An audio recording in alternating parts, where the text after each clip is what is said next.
Good morning, ayan araw na. So, mag-start na ako. Nagdilig lang muna ako. Hindi ko na pinakita yung pagdidilig ko. Baka naman maawa kayo sa akin. Ngayon, dialysis patient, nagdidilig.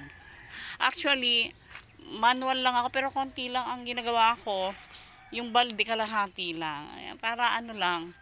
It's a part of exercise. Ayan, kalahati lang. Para hindi ano. And then, ayan na. Kahapon, ito na yung mga gagawin ko ngayon. Ayan, yan na yung mga gagawin ko ngayon kasi yung mga pasong yan, ibabasura ko na, kukunin ko lang yung lupa.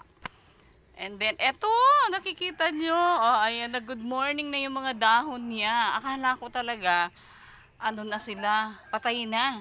Sinagaan ko lang diligin. So, eto, nag-expect ako kasi bougainvillea to Nag-expect din ako na sana mabuhay siya katulad nito. Tinatsaga ko lang rin lang na diligin siya. So, ito naman maliliit, wala na talaga to. Ito yung aking assignment ngayong araw. Ito lang kasi magsisimba ko ang church service namin is 8:30. So, pagkatapos niya, nilalagay ko sa sako. Talagang kinakamay ko, I use my hand. Why? Ang lupa kasi may cellulite na nagpapalakas sa atin. So, ganito, ipapakita ko sa inyo. Wait. Ipapakita ko sa inyo. At ito pa pala, handali lang. Hindi ko dala yung Hindi ko dala yung... Wala kasang kasama. Ayan, nakikita nyo. Ay, teka. Ako pala yung nakikita nyo. Ayan yun na, yung kangkong. May mga dahon na siya. I'm so happy for that.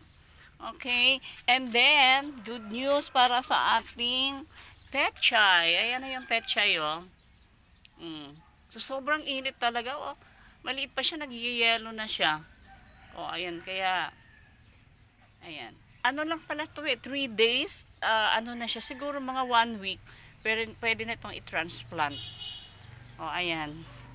Medyo may kagandahan na naaayos na ng unti-unti. Ayan, ano ko lang,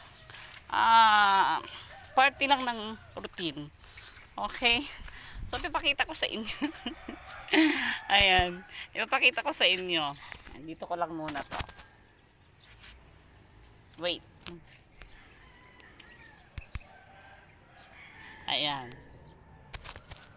So, yung ginagawa ko, syempre nauupo. Ano ako nakatayo. Ayan. Ang ginagawa ko, I'm holding, hindi ko kasi nadala yung tripod ko. Ang ginagawa ko, ano muna to. Okay. Ayan. Ayan, Okay. And then, kukunin yung mga ugat-ugat. Nakikita nyo ba? Ayan.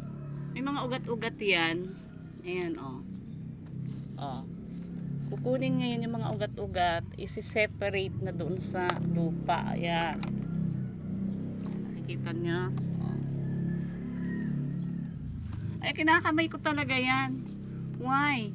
Kasi, nagpapalakas to sa atin Kaya kung mag-garden ka, dapat hindi ka, hindi ka nandidiri sa lupa.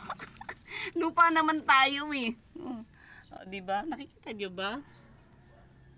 Nakikita nyo? Ayan, Ayan. Ayan, Kita nyo? Isi-separate lang yun. Pagkatapos, ang ginagawa ko, ilalagay ko sa sako muna yung lupa. Ayan. Ganyan ako katyaga. Diba okay na siya? Yan ang ano ko ngayong araw. Tapos yung mga mga pwede pang paso. Yan.